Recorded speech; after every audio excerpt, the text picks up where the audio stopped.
Magandang umaga po sa ating lahat. Good morning po. Good morning po mga kapatid. Good morning po sa atin pong mga bisita at panauhin.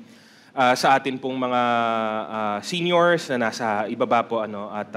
Binabati ko po ang lahat ng isang magandang umaga. Bago po tayo magpatuloy sa pakikinig ng salita ng Diyos sa oras na ito, muli po ay tayo po ay manalangin. Aming dakilang Diyos, nawa ang aming mga awitan, ang aming mga pagsamba ay naging katanggap-tanggap sa inyong harapan sa umagang ito. Ngayon naman, Panginoon, kayo sa pamamagitan ng kapahayagan ng inyong mga salita, ang siya namang magbigay ng iyong pagpapala para po sa aming mga nakikinig. Patuloy na mangusap kayo sa amin sa pamamagitan nito, kumilos ng malaya ang inyong banal na spirito sa aming kalagitnaan, at hinihiling namin din, Panginoon, na alisin niyo ang anumang mga distractions na maaaring nanggugulo sa amin, sa paligid namin, o kahit sa aming kalooban, Panginoon, sa isip namin, sa puso namin. At wala pong maging hadlang sa amin pong pakikinig sa inyong mensahe sa umaga pong ito.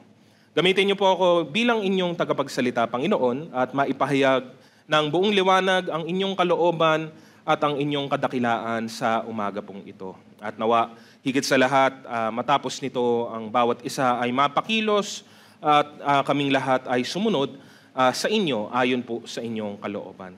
Upang sa amin pong mga buhay ay makapaghatid kami sa inyo ng lubos-lubusang kapurihan at ng kalwalatian. Minsan pa, lahat ng ito, Panginoon, ay sa inyo po namin ibinibigay at inihahandog. Ito ang aming dalangin sa pangalan ng aming Panginoong Jesus. Amen. Purihin po natin ang Panginoon. Sa nakaraang linggo o kahit po sa mga nakaraang mga linggo, ang mga mensahe po natin ay nakatuon po ang pansin sa tema ng kahirapan o ng mga pagsubok. At nung nakaraang linggo po, meron po tayong mas binigyang pansin doon sa mga sanhi o dahilan ng atin pong mga paghihirap. Napakahalaga na atin po itong matukoy. Hindi lamang nating tanggapin ng paghihirap lamang siya, pero dapat din po natin itong kilatisin at alamin. Ang mga mananampalataya ay laging pinapaalalahanan na dapat pong maging marunong, maging discerning, magkaroon ng self-reflection and awareness, para po kanilang matuntun, makita hindi lamang ang kanilang pinagdadaanang mga kahirapan, kundi matuntun din po nila ano ba ang sanhi o dahilan ng mga ito upang tayo din naman po ay makapag-come up sa isang response na nararapat at naaayon. Tandaan na hindi po lahat ng paghihirap ay pare-parehas. At maaari ang dalawang magkaibang tao ay dumaranas ng parehas na hirap. Dumaranas sila ng parehas na hirap, pero marahil ang sanhi o dahilan ng kanilang paghihirap ay pawang magkaiba. Kaya't kailangan po natin itong aralin, kilatisin, unawain ng mabuti. Kaya't napakahalagang na isa sa mga napakahalagang kagamitan ng Kristiyano ayun pong tinatawag nga po nating self-reflection. Sa punto namang iyon, ang mensahe naman natin ngayon ay meron pa rin pong kinalaman dito sa mga temang ito upang tayo man po ay mabigyan ng aliw. Tayo po ay muli pong mabuhayan, muli pong mapalakas at mapasigla sa kabila ng marami pong mga problema at kahirapan at mga kabigatan na atin pong dinadala. Narinig din po natin na ang mananampalatay hindi po dapat mawala ng pag-asa dahil meron po siyang pag-asa sa kanyang Diyos. At ang mensahe po natin ngayon ay patungkol din po dito. Araw-araw para po sa mananampalataya, it's a challenge of faith. May mga panahon o oras na pakiramdam mo ikaw nangihina at pagod na. Pakiramdam mo minsan parang umiikot ka lang. Parang you're just going around in circles. Parang walang patutunguhan ang iyong buhay o ang iyong ginagawa. May mga panahon naman na hindi nangyayari ang mga pangyayari sa buhay mo ayon sa iyong mga plano o inaasahan. Habang meron namang mga pagkakataon na pakiramdam mo lahat na lang ng bagay ay pawang mali-mali na. No? There are times when we feel that nothing ever goes right, or yung kabaliktaran, or we feel that everything is going wrong. No? Alalahanin na ganyan ang buhay dito sa lupa. No? Again, yun po ang primary na aral po. Alalahanin na yan po talaga ang buhay natin dito sa pansamantalang lupang ito, kahit po para po sa mga mananampalataya. Marahil marami sa atin ay humaharap ngayon sa mga mabibigat na mga suliranin. You may be dealing with grief, sorrow, burdens, and responsibilities that seem never-ending. That is why we need comfort. Isang comfort na hindi lamang po pansamantala o mababaw, no? Uri ng aliw na binibigay ng sanlibutan, kundi yung totoong comfort na maaasahan. Comfort that we can rely on, the comfort that only comes from God. At yun po yung pamagat natin ngayong umaga. Our comfort comes from God. Amen po ba? No? Our comfort comes from God. No?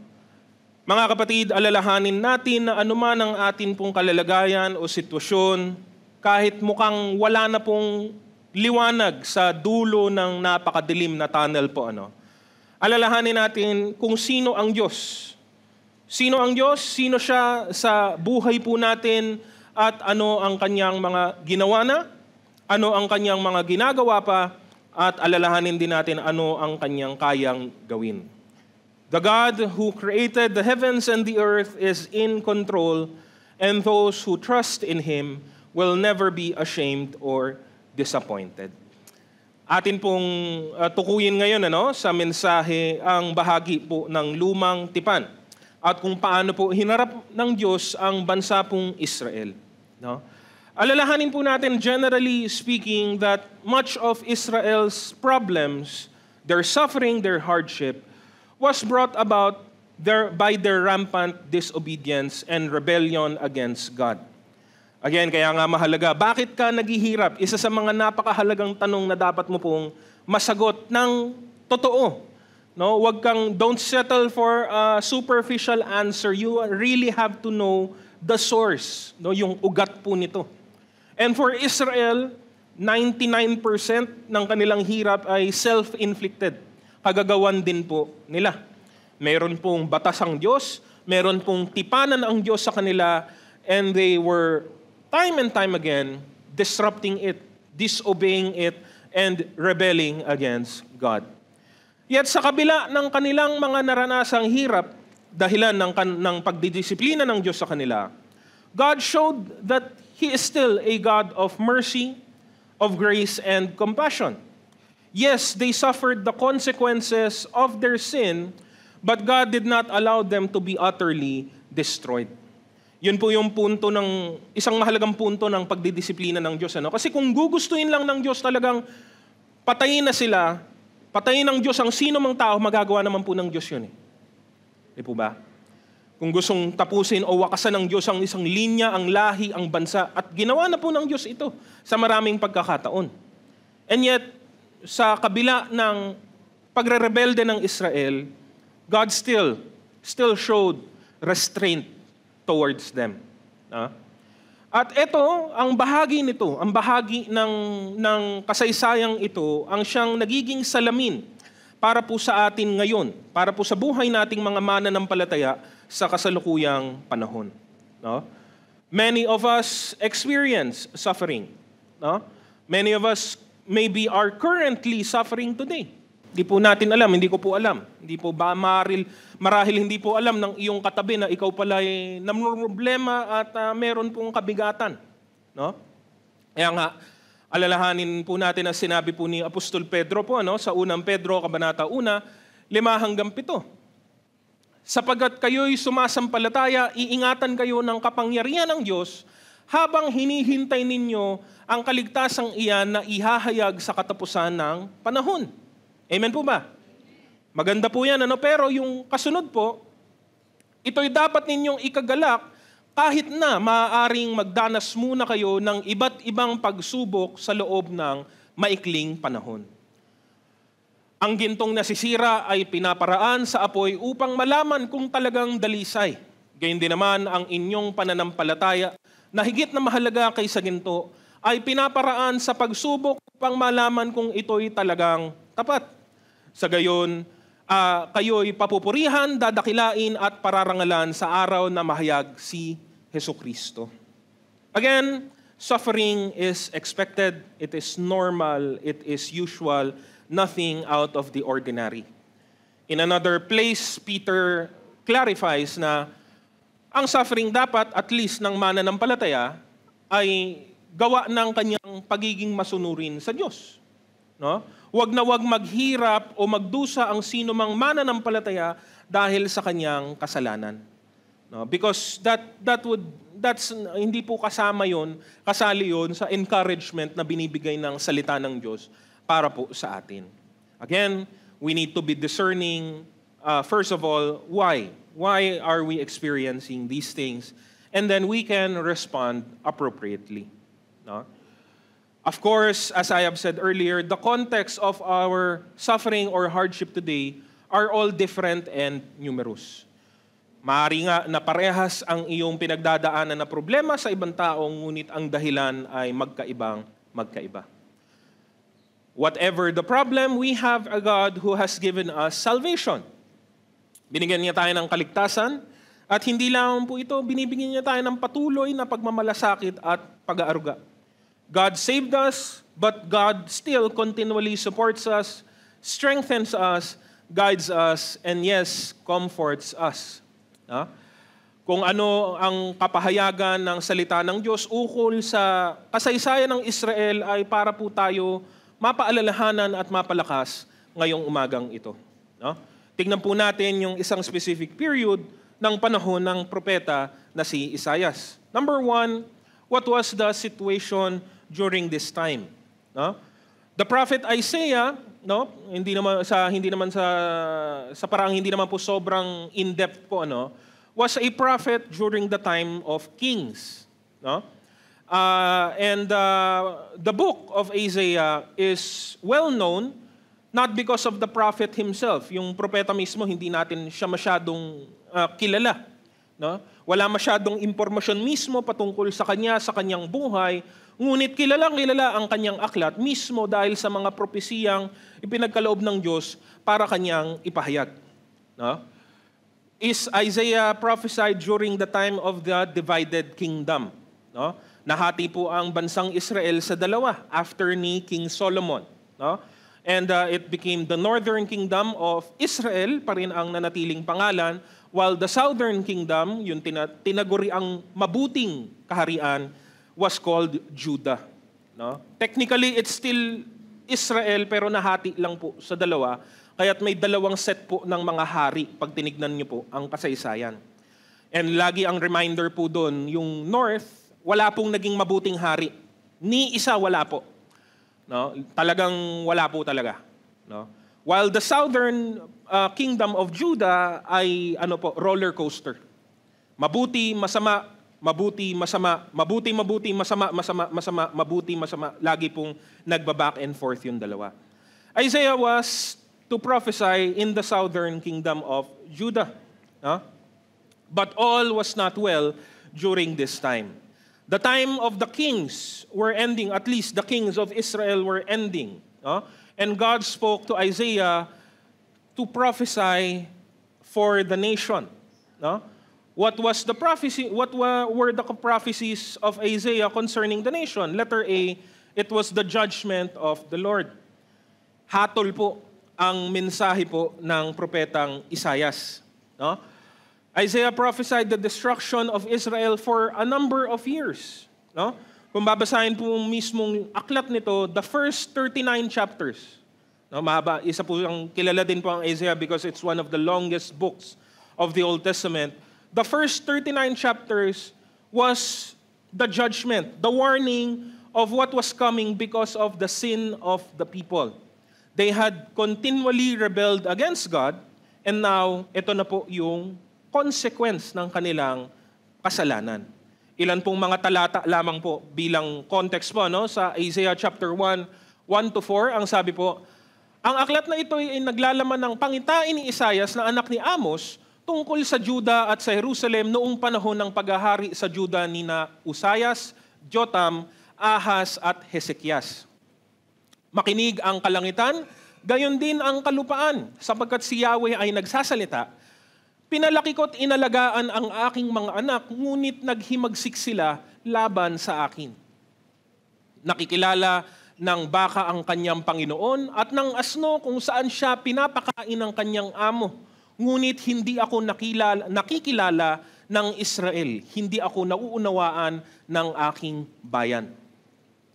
Bansang makasalanan, mga taong puno ng kasamaan, mga anak ng masasamang tao, mga anak ng katiwalian.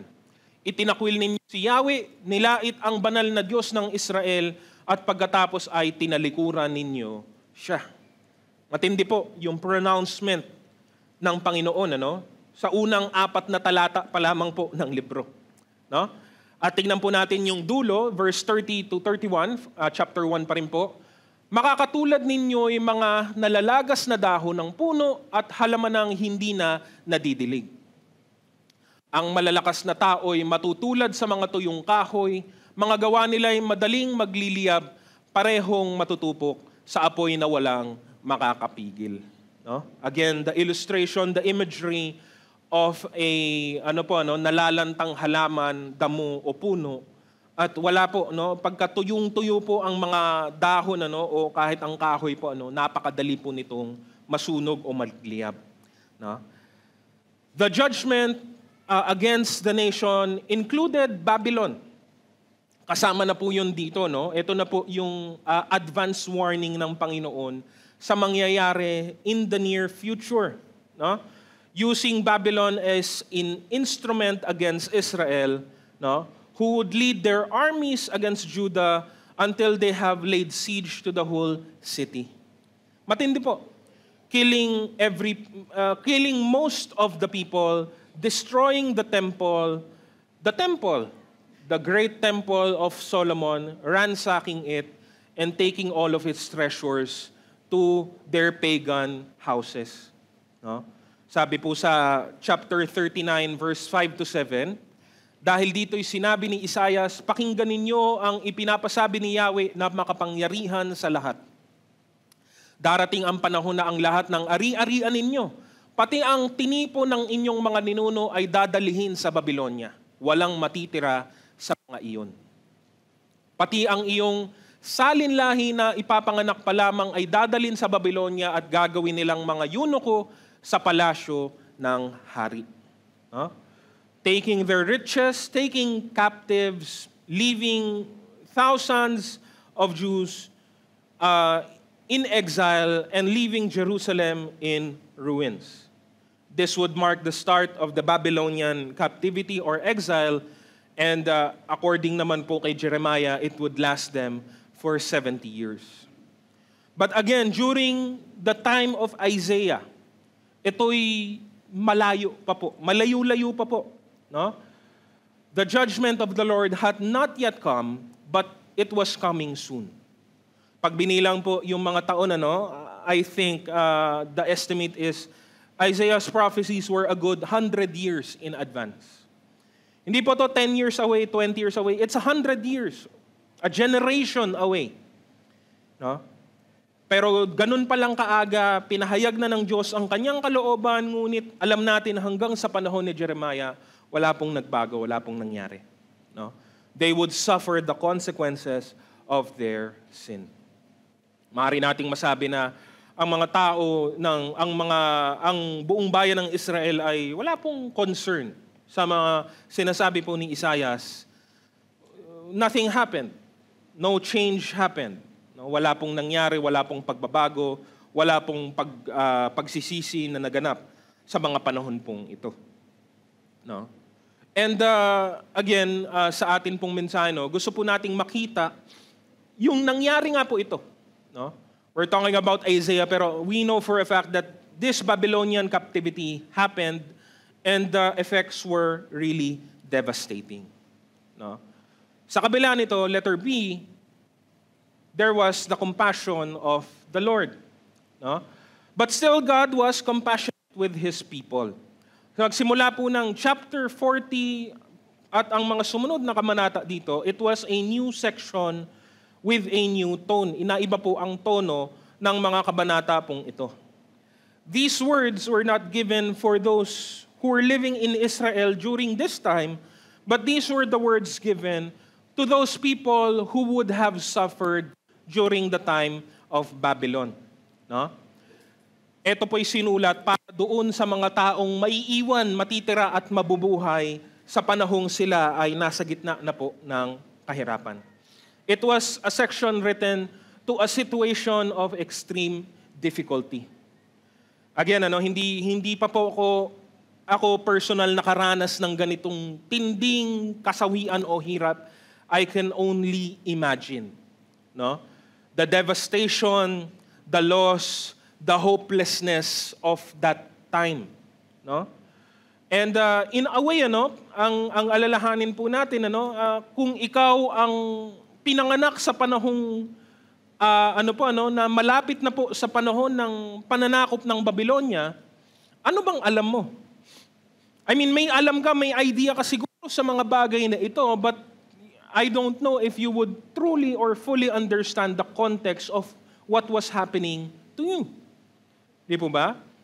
Katulad ng mga lingkod ng Diyos na si Daniel at ang kanyang mga kaibigan. Nung binaba ng Diyos ang hatol, wala pa nga sila eh. Hindi pa nga po sila nabubuhay eh. So paano sila? Hindi naman nila narinig, hindi naman sila na-warningan, and yet nung namulat sila at nabuhay sila, ayan na, paparating na yung Babylonia, ilang taon na lang. Di ba? In a way, kawawa sila. In a way, parang nalagay sila sa lugar ng alanganin nang hindi naman talaga nila gusto o naiintindihan. No? Kaya dumating ang bahaging ito sa propesiya ni Isaias. It was written to those people wondering, questioning what had happened to them and if their God was even with them. No? Did God truly care for them? Would God be able to help them? No? By this point, chapter 40, tapos na po ang mga propesiya patungkol sa hatol sa kanila. No? By the time na ito ay maganap, ang kailangan na po nila sa puntong ito ay ang paalala at ang kaaliwan na nanggagaling po sa Diyos. Again, God could have wiped them out. Pwede naman silang burahin na lang ng Panginoon dahilan ng kanilang katigasan ng ulo. Ngunit hindi yun ang kanyang ginawa. God allowed for a remnant to remain. No? And katulad ng sinabi niya kay Propeta Jeremias, matapos ang exile, matapos ang 70 years, unti-unti muling igagather ng Panginoon ang kanyang bayan at sila'y magiging isa muli. No? The fact na may time limit ng 70 years ay sapat na pong dahilan para unawain at malaman natin na hindi lubusang ibinuhos ng Diyos ang kanyang puot o galit laban po sa kanila. Sabi po sa Isaiah 14, 1-2, ngunit muling mahabag si Yahweh sa sambahayan ni Jacob at muli niyang hihirangin ang bayang Israel. Papatirahin niya sila sa sarili nilang bayan at may mga dayuhan ring darating at maninirahang kasama ng sambahayan ni Jacob. Tutulungan ng Israel ng ibang mga bansa upang makabalik sa sariling lupain at paglilingkuran nila ang mga Israelita bilang mga alipin. Magiging bihag ng mga Israelita ang mga dating bumihag sa kanila at masasakop nila ang nooy nagpapahirap sa kanila. No?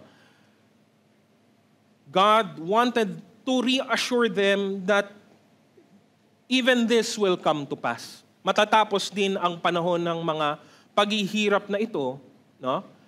And instead of anger, instead of wrath, God would comfort them.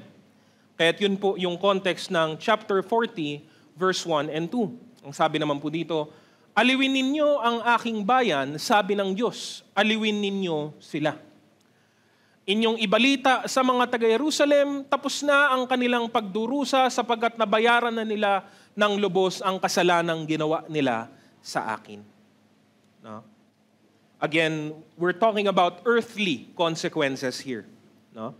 Yung consequence ng kanilang disobedience ay siningil sa kanila ng Diyos. At yun nga po, hindi ito sinasagad ng Diyos sa paraang sila ay mabura o mawala ng lubusan. No? Ngayon, ang gusto ko pong bigyan ng pansin sa sitwasyon pong ito ay yung kanilang nadarama. At least yung pinapahiwatig ng kabanatang 4 na po ng aklat ni Isaias, which is letter C, the feeling of being forsaken. Forsaken meaning ikaw ba'y parang kinalimutan na, kinaligtaan na, ikaw ba'y pinabayaan na. At yung pakiramdam na ito. Dahil mababasa po natin ilang mga talata po sa chapter 40 verse 27 na ikalawang bahagi. Ang daan ko ay lingid sa Panginoon at nilalagpasan ng aking Diyos ang kahatulan ko. No? Habang naman sa chapter 49 verse 14, ngunit sinabi ng sayon, pinabayaan ako ng Panginoon, kinalimutan ako ng aking Panginoon. No? And this was what they would be feeling when this situation eventually came to them. No?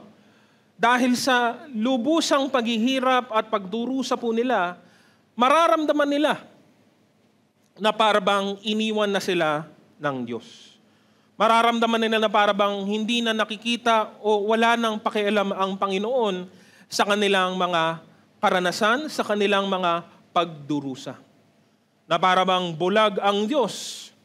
O kung hindi man bulag ang Diyos, pero parabang wala siyang ginagawa. No? Ito madalas ang maririnig po natin kahit po sa sanlibutan, kahit sa pangkasalukuyang panahon. Diba? Yan po ang argumento ng mga taong ayaw maniwala na meron pong Diyos. Kung merong Diyos, bakit naghihirap ang mundo ng ganito? No? Kung meron ngang Diyos at nakikita niya ang mga bagay na ito, bakit parang wala naman siyang ginagawa? No? And it's that same line of questioning that these people would be feeling, would be saying. No? That God had abandoned them and left them alone. No? At yun po yung punto. Naranasan mo na ba ito? Itong feeling na ito. No? Tinanong mo na ba ang mga ganitong katanungan? Sa tindi ng iyong suliranin, sa hikbi ng iyong mga panalangin, bakit parang hindi ko maramdaman ang Diyos? Where is God when I need Him? When I need Him the most? No? Nakikita natin ang mundo. Ano ang nangyayaring kahirapan sa buong daigdig? No? And sometimes, even Christians, sa kanilang kahinaan, would think, would question, and would wonder the same things. Bakit ito nangyayari? Madalas siguro mas maganda personal, or usually it's more personal. Bakit ito nangyayari sa akin? Why is God allowing this to happen to me? No? Bakit ko kailangan maranasan ang mga bagay na ito? No? The difference being, at least sa Israel, alam natin yung sagot. Agad-agad alam natin yung sagot. Bakit nila naranasan ito? Because of their sin, because of their rebellion against the Lord. Pero in context sa atin pong karanasan, marami po dyan maaari. Gaya ng atin pong, gaya po ng tinalakay last week ng atin pong senior pastor sa message po, iba't iba po ang dahilan, sanhi nito. No? Paano kung hindi naman ito consequence? Paano kung masunurin ka naman? Paano kung ginagawa mo naman ang karapat-dapat na gawin ng isang mananampalataya? No? And that's our focus here today. That feeling of being forsaken. Pero isang paalala po, isang paalala. Kaya ako po binanggit, balik po natin yung mga points, letter C. No? It's a feeling. Gusto ko pong i-clarify po yun. Just because you are feeling something does not automatically make it true. Pakiramdam ko kasi ganito eh. Pakiramdam mo lang yun. Totoo ba? That's why feelings are not to be trusted or relied upon 100%. Feelings are good. Meron po itong mabuting na idudulot, meron po itong mabuting nadadala. Pero it's not the be-all and all sa atin pong buhay. Hindi po itong suma total ng buhay po natin ang atin pong nararamdaman. Whether it be positive, feelings of happiness, feelings of joy, no? Of celebration, or whether it is negative, feelings of sorrow, of grief, or yes, feeling forsaken or abandoned.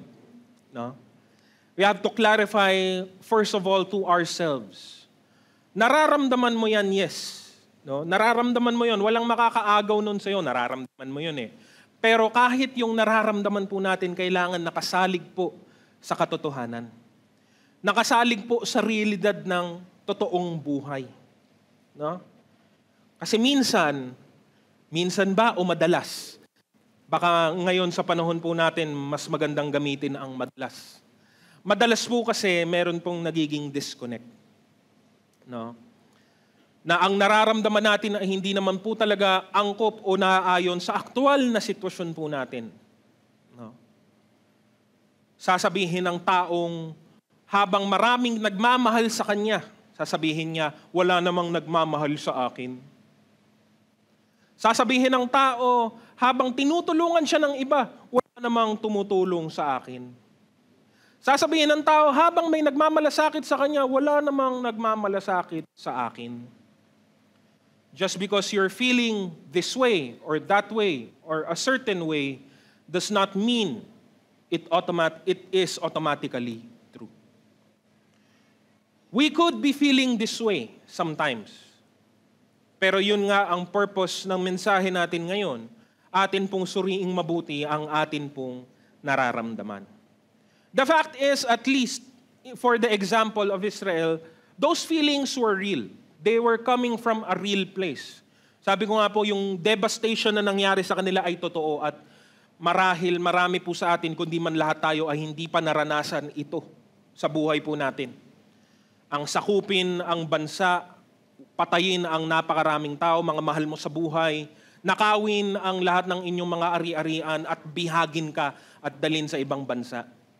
I think I can speak for everyone na wala pa pong nakaranas nito sa atin. So sila naranasan ito at totoo yung kanilang nadarama. Pero let's see how the Lord addressed their concerns, their questioning. No? It is easy to be happy as a Christian during times of joy and rejoicing. Pero hindi po yun nga ang sukatan ng atin pong pananampalataya. How do we act? How do we respond when we are put through serious and somber situations where we feel alone and uncared for? No? Bago pa mangyari ang hatol ng Diyos, itong maganda po, bago pa mangyari ang hatol ng Diyos, nando na po yung comfort. Ang galing po, Bago pa niya hatulan ng Israel, nando na po yung kanyang pag-aaliw sa kanila, bago pa man ito maganap. So let's see number 2, the response. Ano ang naging sagot? The answer of God's word is the same, both for Israel during that time and for our time today. No? Ang mga katotohanan ito ang siyang magbibigay sa atin ng kalakasan at ng kaaliwan sa atin pong buhay. Letter A is that trust fully in the Lord. No? Tinanggap ng Diyos ang mga pagtatanong po nila, ang kanilang mga pagtataka, ngunit sinagot din ito ng Diyos ng pagtatanong. No? At ang sinabi po ng Panginoon sa verse 27 ng chapter 40 po, Israel, bakit ka ba nagrereklamo na tila hindi pansin ni Yahweh ang kabalisahan mo o hindi inaalalayan sa kaapihang nararanasan? No? Why do you speak these things? Why do you say these words? No? Why are you asking these questions? The questions of Israel were formed on doubt dahil sa kanilang pagdadalawang isip. No? Their doubt in God. No? But God returns to us with this question, why do you doubt God? Bakit mo pinagdududahan ang Diyos? Bakit ka nagdadalawang isip sa iyong Diyos? No? Ang malaking bahagi ng chapter 40 is a review of who God is. No? Upang mapaalalahanan ang taong bayan ng Israel at tayo din, mga mananampalataya, na hindi po dapat tayo mapuno ng anuman pong pagdududa o pagdadalawang isip sa kakayahan, sa hustisya, sa pag-aaruga at sa tulong na binibigay ng atin pong Panginoon. Sapat ang ebidensya, sapat po ang mga palatandaan para atin pong asahan, paniwalaan at pagkatiwalaan sa atin pong buhay. No? We have all the reasons to trust in the Lord. No? Tingnan po nating mabuti kung paano po ba ito natin gagawin. Letter B, we must know who God is. Kailangan nating kilalanin ng mabuti kung sino ang Diyos. And that's the deal with trusting in something. You cannot fully trust in something you do not fully understand, in someone whom you do not 100% know. No? Ngayon, pagpatungkol po sa Diyos, mas malawak na usapin po ito. We don't know everything that can be known about God. We know enough. Ipinahayag ng Diyos ang kanyang kalooban, ang kanyang salita para ipakilala ang kanyang sarili sa atin. What is given in His Word is enough for us to know God personally. No? At yun ang ating dapat pong tignan. No? Ang sabi po sa verse 28, hindi ba ninyo nalalaman, di ba ninyo naririnig, na itong si Yahweh, ang walang hanggang Diyos, ang siyang lumikha ng buong daigdig. Hindi siya napapagod sa isipan niya'y walang makakaunawa. No? Apat na bagay po ang, sa isang verse, apat na bagay po ang pinahiwatig ng aklat po. Una, the Lord is the everlasting God. No? The everlasting God. No? The God of Abraham, of Isaac, of Jacob, of Moses, of Joshua.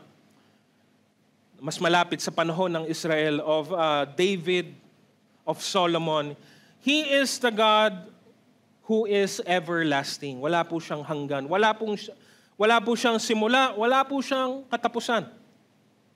No?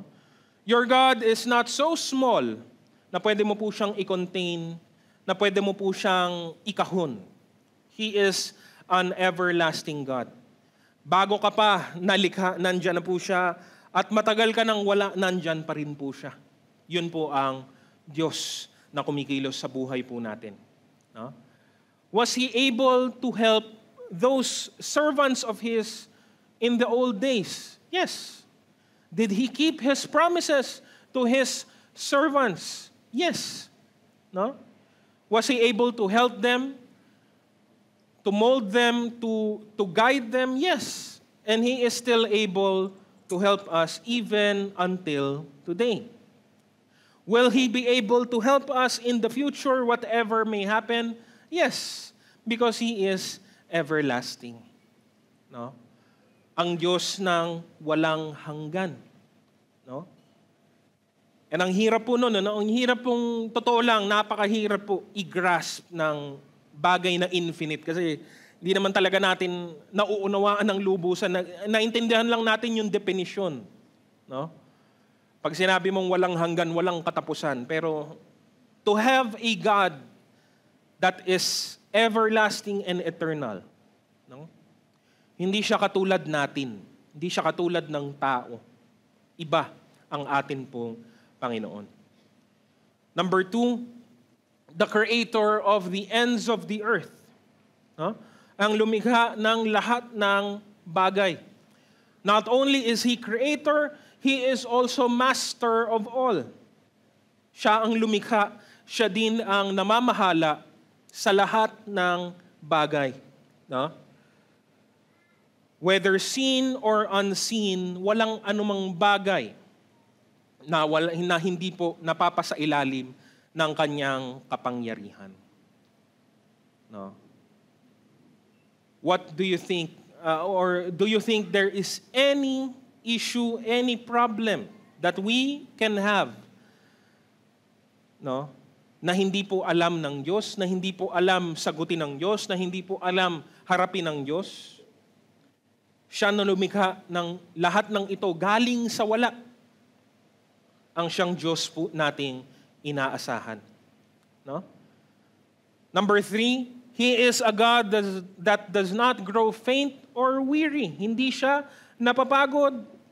Hindi po siya naapektuhan ng kahinaan nating mga nilikha lamang. No? Dahil ang tao sa kanyang, kahit ang taong pinakamagaling, ang taong pinakamarunong, no? I-deprive mo po yan ng tulog ng ilang araw. Ilang araw lang po. Di po linggo, di po buwan. Araw lang po. Huwag mo yan patulugin ng ilang araw. Tingnan mo po, ang comprehension, understanding, at kanyang awareness po ay bagsak po lahat. No? Nangyayari po yan kahit po sa atin, di ba? Pag sobrang puyat po natin, hindi na po natin alam anong ginagawa po natin. Hindi po natin naiintindihan ng mga bagay sa paligid po natin. But here, God is presented as a God who does not grow faint nor weary. Hindi po siya napapagod, hindi po siya natutulog, hindi po niya kailangan magpahinga. Nagpahinga siya, yes, as a symbol of the perfect and completed creation, pero that doesn't mean na kailangan po niya ng pahinga. Hindi po niya kailangan po ito. He does not grow faint nor weary. No? Tayo napapagod, tayo kailangan pong matulog, tayo kailangan pong magpahinga. No? Siya, hindi po siya nauubusan ng lakas. No? And pangapat po, His understanding is unsearchable. In this context, ang ibig pong sabihin na wala pong nakakaabot, nakakaunawa ng lubusan. No? There is nothing that God does not know or does not understand. Our human intellect knows a lot of things, but there is a definite end to our understanding. May hangganan po ang atin pong kakayahan at kaalaman. No? And yes, kahit na tayo ay may edad na, may isip na, may karanasan na, matanda na, minsan nakakalimutan natin na tayo'y tao pa rin. No? At maraming bagay sa mundo, sa buhay, lalo na sa espiritual, ang hindi pa po natin talaga nauunawaan o naiintindihan. Lalo na kung ikukumpara tayo sa atin pong Panginoon. There is really no comparison. No? And kaya lumalabas yung mga pagtatanong na ganito kung minsan ay dahil akala natin alam na po natin. Akala natin we know everything or we know most things that we're able to say or we're able to question God with these things. But the reality of it is we don't know. Ang liit ng atin pong kaalaman. No. God's knowledge and understanding has no limit. Wala pong hanggan ito. No? That is who God is. Bakit tayo nagtitiwala sa Diyos? Dahil siya ay Diyos. Bakit nga? Dahil dito sa mga bagay na ito. Kasi kung meron man pong karapat-dapat na pagkatiwalaan sa ating buhay, hindi po yan tao, hindi po yan gobyerno, hindi po yan institusyon, hindi po yan organisasyon, mas lalong hindi po yan ang ating mga sariling kakayahan. Dahil sa mga nabanggit, ang karapat-dapat lamang pong pagkatiwalaan ay wala na pong iba kundi ang ating Panginoon. He is everlasting, creator of everything, does not grow tired, and He is all-knowing. Yan po ang atin pong Panginoon. No. Dalawang beses inulit sa aklat na ito, no, yung tanong, hindi nyo ba alam, hindi nyo ba narinig? Eto si Yahweh. It's that alam naman natin narinig na po natin Ang problema po natin ay, kalimot. Kalimot. Lalo na po pag may hinaharap na problema. No, ang weird po ng tao, no. Guluhin mo lang ng konti yung daloy ng kanyang buhay. Nagugulantang na po tayo agad. Marami tayong nakakalimutan, marami tayong nakakaligtaan agad-agad. Minsan konting gulo lang. Na-disrupt lang ng konti yung araw po natin, nawala na po tayo agad sa wisyo. Kaya't kailangan natin ng paalala, gaya ng mensahe ngayong umaga. No? We need to be reminded of who God is, the God in whom we trust, the God in whom we have placed our faith. No? Kung nararamdaman mo man, again, maaring ito ang nararamdaman mo. Maybe you feel helpless, powerless, or maybe you feel hopeless. No? Maybe you feel that nobody else understands you. Remember that God is here. God is with you. God is able to help you. And ultimately, God cares for you. No? Yan ay katotohanan. Yan po ay hindi po nakabase sa pakiramdam lamang. It is truth. It is objective fact. God cares for you. No? Kaya't anuman ang nararamdaman natin, kailangan po yang supilin, kailangan po yan i-manage at i-control. No? Feelings will always be there, but they should be controlled by objective truth. Kung ano ang aktual na katotohanan. Kaya nga sabi ko po, na I appreciate yun pong mga awit sa, aklat ng mga awit sa Lumang Tipan, mga pahiwatig kung saan ang salmista ay kinakausap yung kanyang sarili. No? Hindi niya kausap yung bayan, hindi niya kausap yung kongregasyon, ang kausap niya sarili niya. Bakit ka nababagabag aking kaluluwa? Bakit ka nalulungkot o aking kaluluwa? Kausap niya yung sarili niya. Because that's what we should do. We should remind ourselves. Oo, nararamdaman ko ang bagay na ito, pero teka, bago tayo makalayo pa, bago tayo makalarga ng konti, ano ba ang katotohanan? What is really true? No? And so we go to number 3, the promise of God. No? Sabi po sa Isaiah chapter 40, 29 to 31, ang mahihina't mga napapagod ay kanyang pinapalakas. Kahit na ang mga kabataan ay napapagod at nanlulupaypay. Ngunit muling lumalakas at sumisigla ang nagtitiwala kay Yahweh. Lilipad silang tulad ng mga agila. Sila'y tatakbo ngunit hindi mapapagod. Sila'y lalakad ngunit hindi manghihina. No? And a couple of things concerning this promise. Letter A, it is for those who wait upon the Lord. Para sa kanila ito na siyang nagtitiwala sa Panginoon. No? The Hebrew word used in context of waiting means to wait, to hope, to look eagerly toward God. No? It means that we are to trust God that He is able. No? Kahit na ikaw ay nasa isang sitwasyon na napakahirap, nagtitiwala ka pa rin sa Panginoon na alam mo na kaya niyang lutasin, kaya kanyang itawid sa anumang bagay na ito. No? Maraming tao ang literal na nag-iintay sa Diyos. They wait on God. But they do not have faith in Him.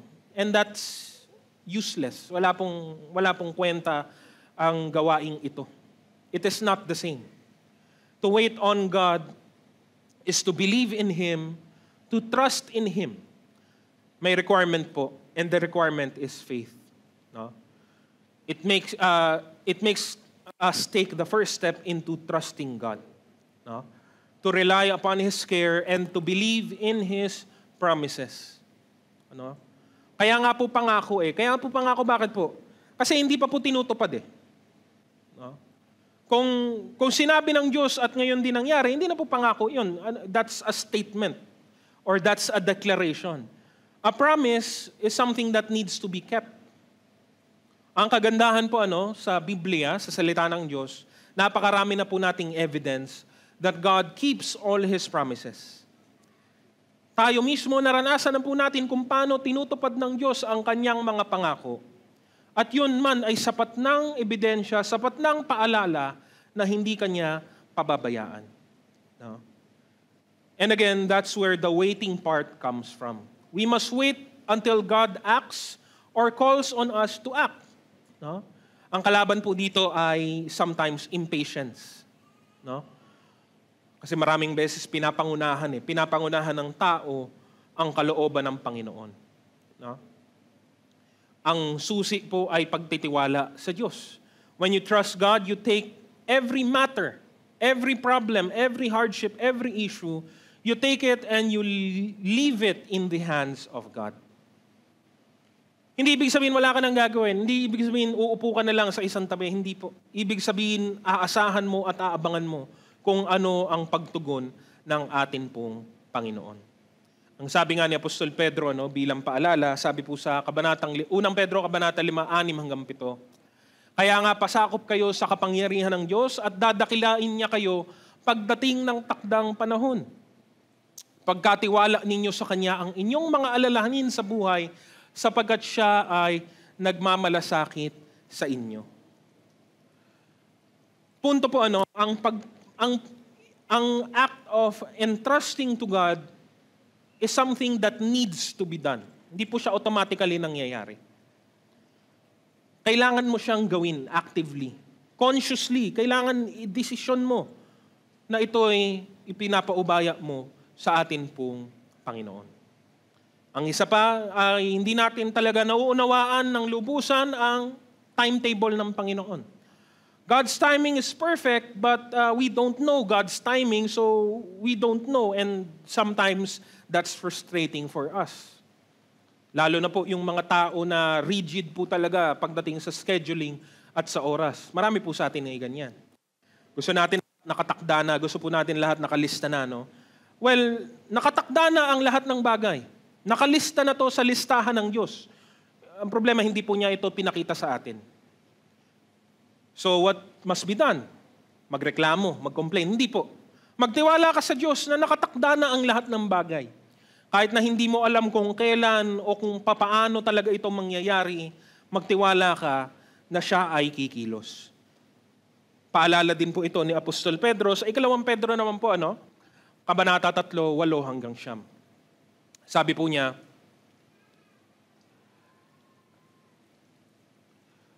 mga minamahal, huwag ninyong kalilimutan na sa Panginoon ang isang araw ay tulad ng 1,000 taon at ang 1,000 taon ay tulad ng isang araw lamang.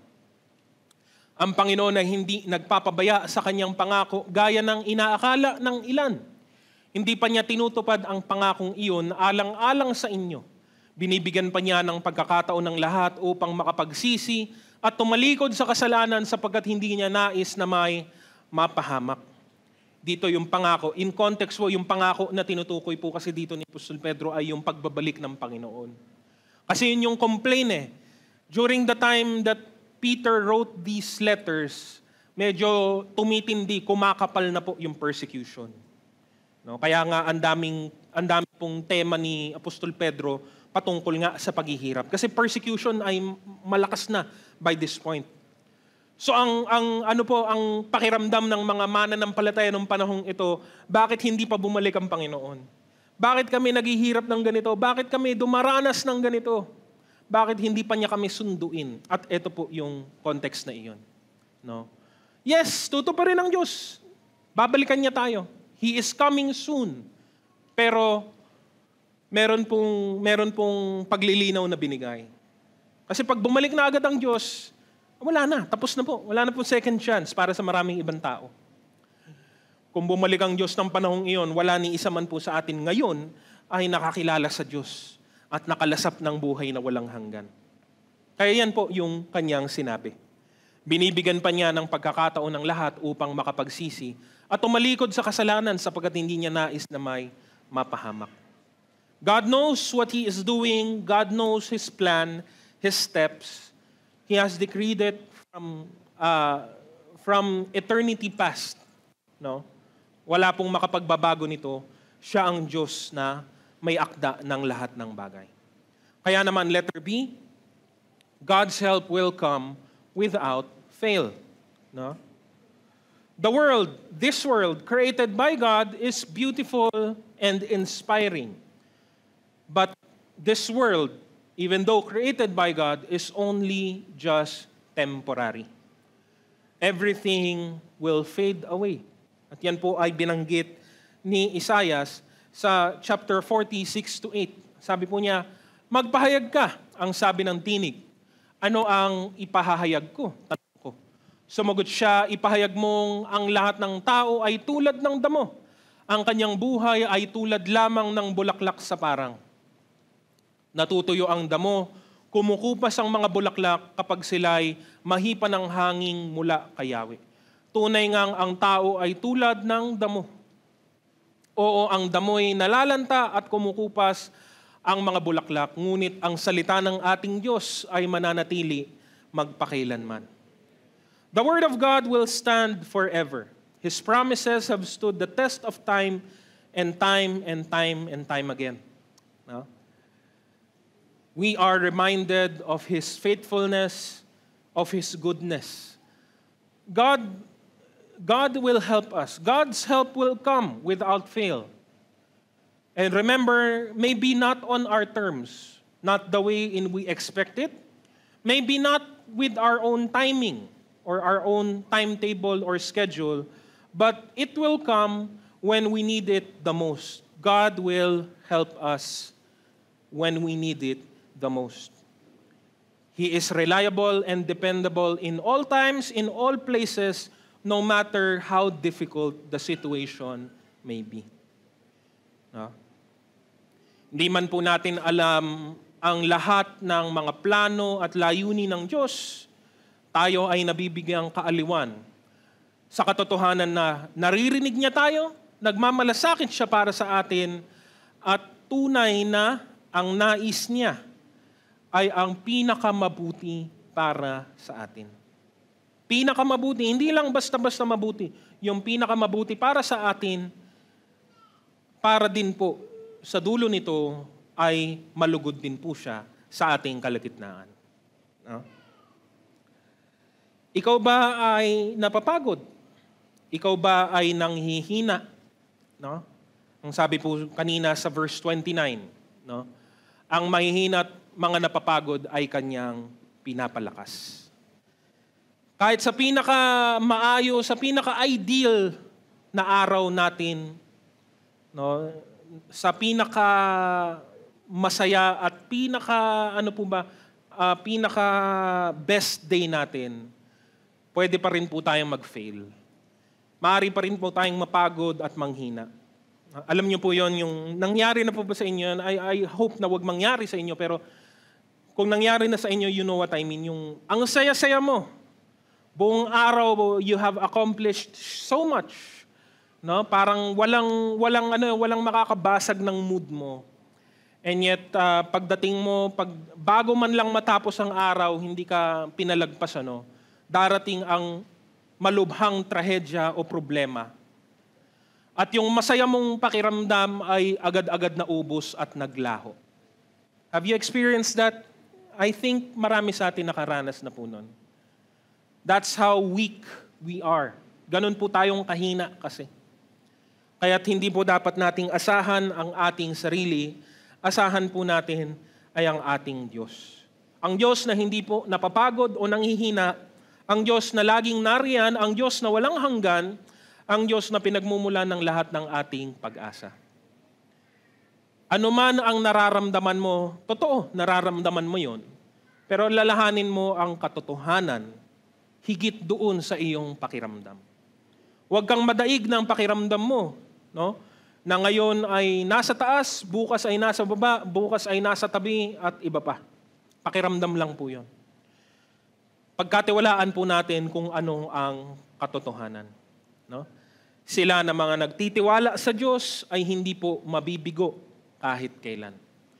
Sabi po sa Roma, Kabanata 5, talatang 1 hanggang 5. Sapagkat napawalang sala na tayo sa pamamagitan ng ating pananampalataya, mayroon na tayong mapayapang relasyon sa Diyos sa pamamagitan ng ating Panginoong Hesukristo. Sa pamamagitan ng pagsampalataya kay Hesukristo, tinamasa natin ang kagandahang loob ng Diyos at tayo'y nagagalak dahil sa pag-asang tayo'y makakabahagi sa Kanyang kalwalatian. Hindi lamang iyan, ikinagagalak din natin ang mga kahirapang ating tinitiis dahil alam nating ito'y nagbubunga ng pagtiyatiyaga. At ang pagtiyatiyaga ay nagbubunga ng katatagan at ang katatagan naman ay nagbubunga ng pag-asa. At hindi tayo binibigo ng pag-asang ito sapagkat ang pag-ibig ng Diyos ay ibinuhos na sa ating mga puso sa pamamagitan ng Espiritu Santo na ipinagkaloob sa atin ng Diyos. No?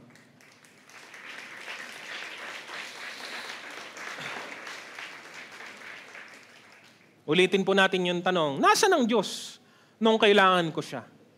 Nasaan ang Diyos nung namimighati ako, namimilipit ako sa sakit? No? At ang sasabihin ko po sa inyo ay yung sinabi din po ng aklat ng Isayas. Hindi mo ba alam? Hindi mo ba narinig? Nakasama mo siya. Sabi po ng Mateo 28, talatang 20, yung dulo pong talata ng Great Commission. Napakahalaga po. Tandaan ninyo ako'y laging kasama ninyo hanggang sa katapusan ng panahon. Kung ikaw ay sumasampalataya sa Diyos, ikaw ay may buhay na relasyon sa Kanya, kasama mo siya, nasan ka man. Kasama mo siya sa masasayang araw, pero hindi lahat ng araw kasi masasaya. Pero salamat, kasama mo pa rin siya kahit sa mga malulungkot na araw, sa mga araw na makulimlim, sa araw na may bagyo o may ulan, kasama mo pa rin ang Panginoon. Mga kapatid, kailangan po ba natin ng kaaliwan? I think lahat tayo kailangan naman po nito time and time again. The question then remains, or the question then becomes, where do we find our comfort in? Do we find them with friends? Do we find them in our family? In your career? In your achievements? In your hobbies? Gaya ng damo at bulaklak sa parang, ang lahat ng ito'y pansamantala at mabilis na naglalaho. Find your comfort in God. Comfort that is always available, comfort that will never fail. Huli ko pong babasahin ng Hebreo, Kabanata 10, 23. Magpakatatag tayo sa ating pag-asa at huwag nang mag-alinlangan pa sapagat ang nangako sa atin ay maaasahan. Truly, our God is faithful and true, and we can rely upon Him with everything in our lives. To Him be all the glory. Purihin po natin ang Panginoon.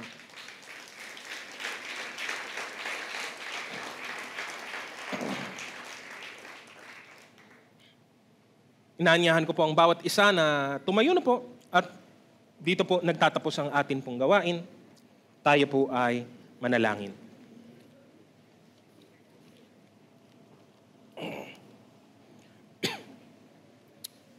Aming dakilang Diyos, muli sa umagang ito ay nabigyan kami ng pag-asa. Totoo lang, ang mga bagay na ito ay marahil alam na po namin, pero muli, gaya ng maraming pagkakataon ay kailangan po namin itong muling sariwain, muli kaming mapaalalahanan ng inyong mga katotohanan, lalo na pagka kami nasa gitna na po ng mga matitinding problema at suliranin. Salamat sa inyong mga pangako. Salamat sa inyong biyaya. Salamat sa inyong habag, sa inyong pag-ibig, Panginoon, na inyong patuloy na pinaparanas sa amin. Bagamat di naman talaga kami mga karapat dapat tumanggap ng mga mabubuting bagay na ito, sa pamamagitan ng aming Panginoong Hesukristo ay minarapat mo kaming tumanggap ng lahat ng ito. Wala kaming ibang magawa kundi sabihin, salamat, Panginoon. Nawa ang pasasalamat na ito'y magbunga ng tunay na papuri, lubusang pagsamba at taus-pusong paglilingkod sa inyo, Panginoon, habang kami nabubuhay pa dito sa lupa. Hindi laging madali ang buhay namin, Panginoon, pero salamat kasama namin kayo saan mang dako kami naroon. Patuloy na itong mga pangakong ito ang siyang magpatibay ng amin pong pananampalataya at magpalakas sa amin sa panahon ng amin pong kahinaan. Supili namin ang anumang mga nararamdaman namin, Panginoon, at daigin namin ito ng katotohanan. Ang katotohanan ay kasama namin kayo at hindi nyo kami iiwan o pababayaan man. Salamat, Panginoong Diyos, at sa inyo namin ibinabalik ang lahat ng aming mga papuri at pagsamba sa umagang ito. Tanggapin po natin ang bendisyon sa Diyos na makagagawa ng higit kaysa lahat ng maaari nating hilingin at isipin sa pamamagitan ng kanyang kapangyarihang nagahari sa atin. Sumakanya ang kapurihan sa pamamagitan ng Iglesia at ni Kristo Jesus magpakailanman, at ang lahat ng pinagpala sa umagang ito ay magsabi ng Amen, at purihin po natin ang Panginoon, magbatean po tayo sa bawat isa.